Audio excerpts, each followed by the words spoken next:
मी आजही जोरगेवारी सांगतो आपल्याला, मला ओबीसीतून या कारण हा निजामच्या वेळेस मराठवाड्यातला कुणबी समाज मराठा समाज हा ओबीसी होता हे मला माहित आहे.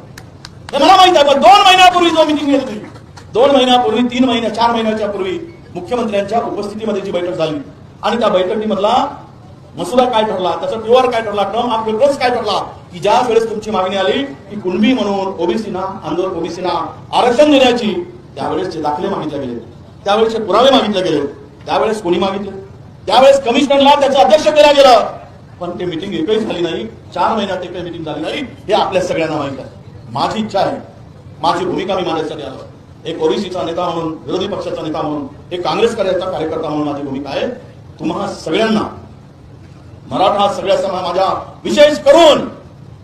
विशेष करून या मराठवाड्यातील जो निजामाच्या काळात कुणबी म्हणून होते, तुम्ही घेतला नाही, विदर्भातल्या लोकांनी घेतला, त्याचा आनंद घेतला, त्याचा म्हणजे आरक्षणाचा फायदा घेतला, तुम्ही घेतला नाही.